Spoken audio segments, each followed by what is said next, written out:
안녕하세요. 매경신문에 미술 관련 굉장히 참고할 만한 소식이 있어서 이제 미술 투자 관련해서 이렇게 좀 말씀드릴 게 있어서, 자, 이 그림이 이제 50호 예전에 딸기밭 그쪽에 아주 거기 갔다가 이제 얼마 전에 3천만 원 대출해 간 그 그림이에요. 네. 예전에 그 딸기밭 영상 보시면 이것이 내일 모레 창원으로 배달될 별에서 꽃까지, 이거는 창녕으로 갈 화양연화, 다 이제 이거는 판화로 제작이 될 겁니다. 이게 비교적 잘 나왔어요. 지금 초점이 잘 맞는지 나도 모르겠어요. 초점이.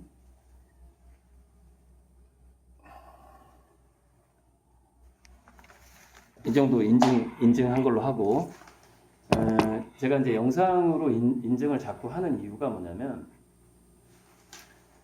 오늘 기사하고 관련된 겁니다. 무슨 얘기냐? 아주 재밌는 기사가 나왔어요. 자, 박서보 정상화 작품값은 많이 올랐는데 이우환 박수근 그림값이 떨어졌는데, 이우환 작가가 지난 10년간 가격이 오른 게 아니라 0.6%가 떨어졌고, 가격이. 그다음에 박수근은 23.3%가 가격이 떨어졌다, 10년 전에 비해서. 그러니까 미술품 투자도 굉장히 신중하다. 그리고 신중해야 되고, 자기가 보기 좋은 것을 선정하는 게 우선적인 것이다. 여기 이렇게 적혀 있죠. 감상이 우선이고 신중한 투자가 필요하다. 여기 밑에 여기 적혀 있어요. 감상이 우선이고 신중한 투자가. 그래서 이제 이 기사를 제가 좀 분석을 해드릴게요. 굉장히 중요한 부분이 나오고, 또 제가 왜 이런 그림을 선택했는지의 그 이유가 나옵니다. 자, 우선 이우환하고 박수근 작가의 그 그림의 단점이 뭐냐? 이우환 작가는 위작하기가 너무 쉽다는 겁니다. 너무 쉽다. 그래서 이우환 작가가 자기가 위작을 한 그 범인까지 잡혔어, 경찰서에. 예, 잡혔는데 그래도 그 사람은 자기가 그랬다고, 위작했다라고 증언을 하는데, 이우환 작가는 이거 내가 그린 거다라고 우겼어요. 왜 그랬을까요? 손해배상액이 어마어마하기 때문에 그렇습니다. 손해배상액이. 거의 천문학적인 손해배상 소송이 일어나요. 이거 가짜다 해버리는 순간. 뿐만이 아니라 자기 과거의 모든 그림의 진짠가 가짠가를 검증을 해야 할 필요가 생겨버려요. 그러니까 차라리 몇 개 안 되는 거 내가 그렸다라고 말하는 게 훨씬 이우환 작가는 편한 거죠. 그래서 아니, 검찰하고 경찰이 그 위작 범인까지 잡았는데도 그 범인이 자기가 위작했다라고 말을 하는데도 이우환 작가는 자기가 그렸다고 끝까지 웃기는 거죠. 네. 그게 가장 손해를 덜 보고 끝나고, 과거에 자기 그림을 사줬던 콜렉터들도 손해를 가장 덜 보고 하기 때문에 그 심정은 충분히 이해가 가죠. 예전에 청경자 화백의 위작 사건하고는 전혀 다른 부분이에요. 청경자 화백 위작 사건은 제가 전두환까지 끼어 있고 김재규 전에 얘기했으니까 한번 검색해서 한번 찾아보시고, 자, 이 신문을 빨리 지금 제가 분석을 해드려야 되는데, 여기서 이제 눈에 띄는 게, 이우환 작가는 위작이 너무 쉽고 박수근 작가가 왜 가격이 23%가 하락했느냐. 박수근 작가는 정말 재미있게도 그 아들이 위작을 많이 만들어냅니다. 친아들이. 그러니까 아들이 아버지 그림을 오랫동안 봐왔잖아요. 위작을 많이 만들어내요. 이중섭 작가도 위작이 꽤 많습니다. 소를 따라서 한 사람이 너무 많은 거예요.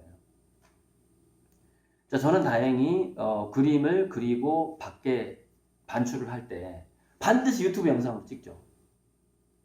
인공지능이 위작이냐 아니냐를 정확하게. 제가 아까 이렇게 클로즈업 한 이유가 있어요. 이 사소한 것까지 다 따라하기 힘들다는 말이죠. 사진에 나오지 않은 게 있고, 또 이제 저는 여러 가지 장치가 있어요. 위작이 절대 나오지 않게끔 하는 장치가 있고, 심지어 저는 DNA 검출까지 그림에서 될 수 있도록 그런 방법을 다 가지고 있습니다. 제 DNA가 검출이 돼야지 위작이 아니에요. 네.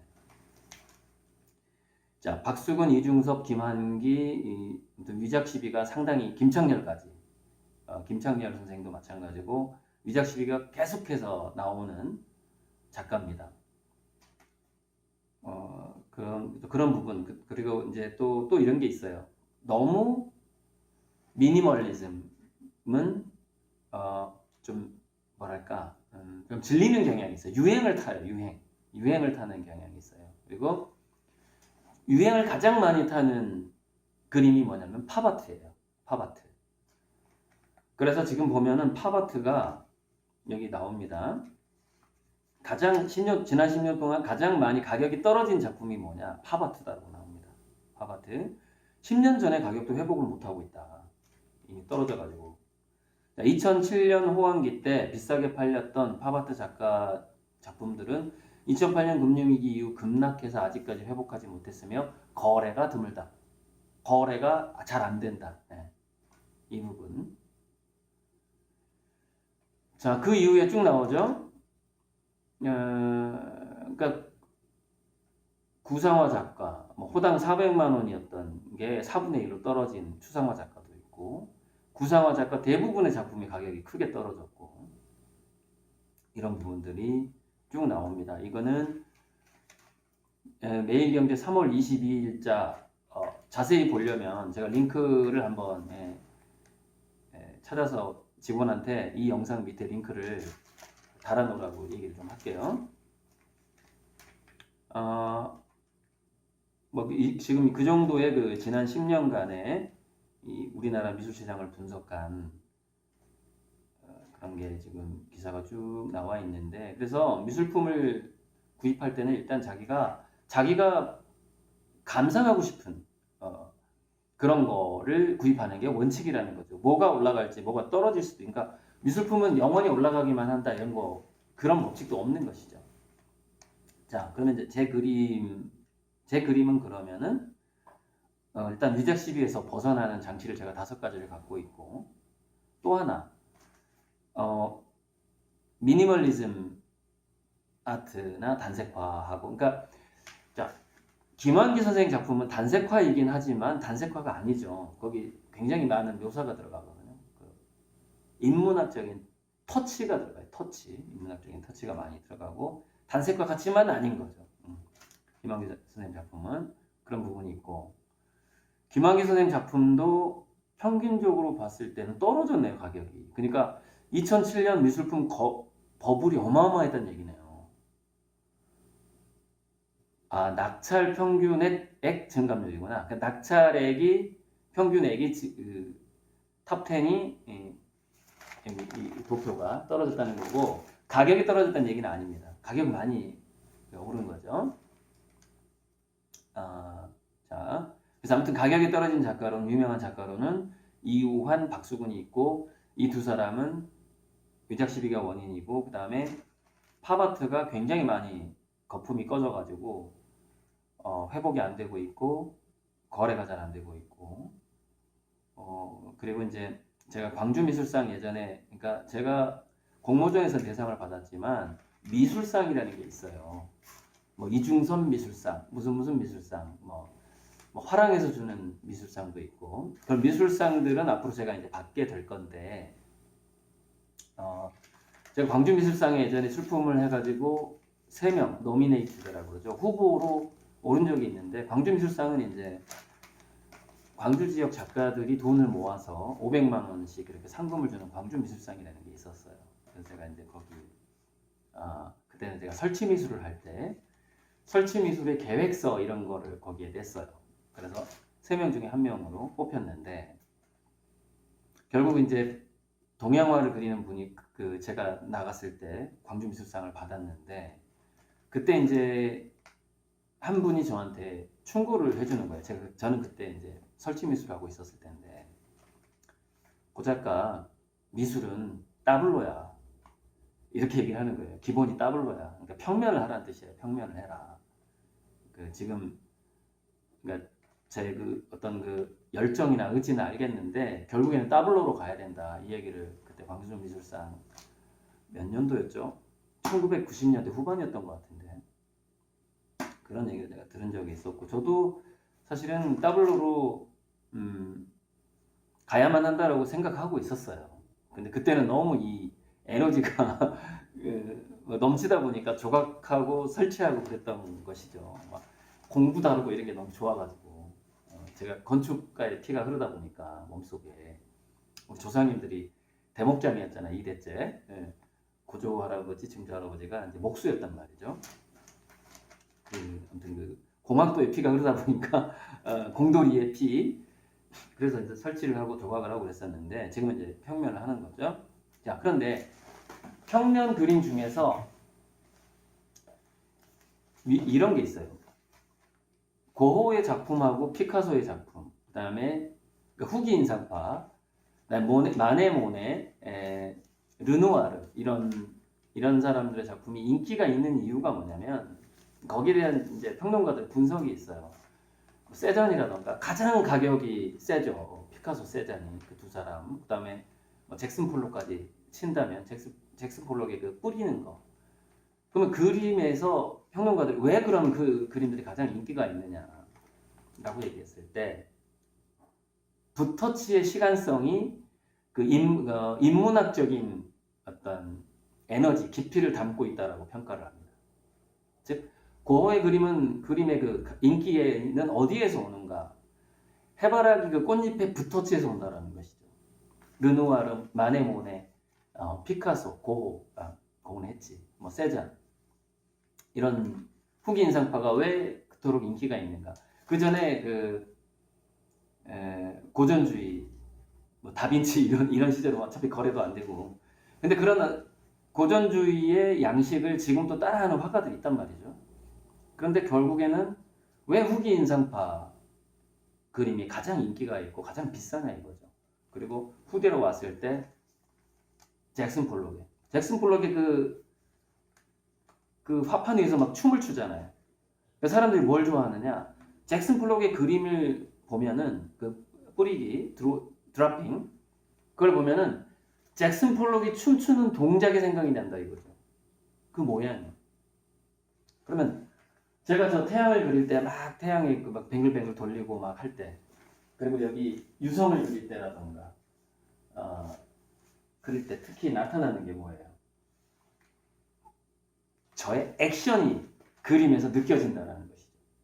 그래서 그 화가의 액션이, 화가의 손짓이 그림에서 느껴지는 것이 바로 그림이 담고 있는 인문학이다라는 그 평론가의 글을 제가 읽은 적이 있었어요. 그래서 그 점을 말씀드리고 싶고, 그 그림에서 화가의 인생, 그 짧은 순간이지만 화가가 그 그림을 그릴 때 그 액션이 느껴지는 것이 값어치가 가장 오래 갈 수 있다. 이 말씀을 제가 드리고 싶은 겁니다. 그래서 막 정밀 묘사하는 하이퍼리얼리즘이나 팝아트라던가 그런 것보다 조각이라던가 설치 미술 여러 가지 장르가 있겠죠. 그런 것보다도 붓터치가 살아있는 후기 인상파 종류의 그림들이 인기가 지속적일 수밖에 없는 것이고, 이우환도 사실은 붓터치에가 그 인문학이 들어가 있긴 한데 리스크가 있었던 거예요. 그림이 너무 단순하다 보니까 위작 시비에 걸려버리게 된 거죠. 오랫동안 사랑받을 수 있는 그림은 그 요건이 있어요. 저는 그걸 다 이미 숙지했고, 저는 가장 오랫동안 인류에게 사랑받을 그 양식으로 그림을 그려야 되겠다고 오래전부터 마음을 먹고 있었고, 바로 그 양식을 찾아낸 겁니다. 그러니까 제 그림은 컨셉뿐만이 아니라 통계적으로 그 미술품의 인기와 값어치가 가장 잘 유지되고 잘 상승될 수 있는 스타일의 그 그림을 제가 잡아낸 거죠. 네. 그 말씀을 오늘 이 신문을 분석하면서 꼭 드리고 싶었고, 이 링크 한번 신문 기사 한번 읽어보세요. 네. 이상 그 그림 한번 다시 보여주고 마무리하겠습니다. 이게 이제 그 딸기 보이세요? 이게 진품이에요, 진품. 이게 옆에서 봐야지 진품인지 알아요. 두께가 보이거든요. 이것도 이렇게 밑에서 보면은 울퉁불퉁한 거 보이세요? 예. 요게 이 울퉁불퉁한 이 맛. 예, 요게 진짜의 맛이죠. 파나하고 다른 거죠. 진짜의 맛이죠. 꽃도 보면 울퉁불퉁한 튀어나와 있는 태양의 이 그 붓터치. 이게 이제 그 화가의 인문학이죠. 화가의 인문학은 어디서 온다? 붓터치에서 온다. 그 붓터치의 에너지, 그 붓터치에서 에너지를 느낄 수 있어야 된다는 것이죠. 그래서 여기 행성도 보면 상당히 두꺼워요. 이렇게 보면은 보이죠. 여기 보면은 막 아예 탑이 있잖아요. 탑. 뾰족한 거 보이시죠?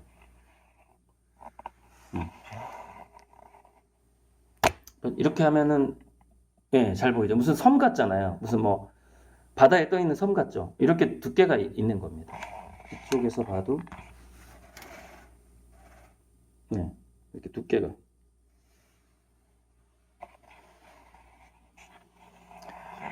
네, 이런 식으로 이제 이 세 개의 작품을 다시 한번 진품 인증을 영상으로 하는 바입니다. 이상.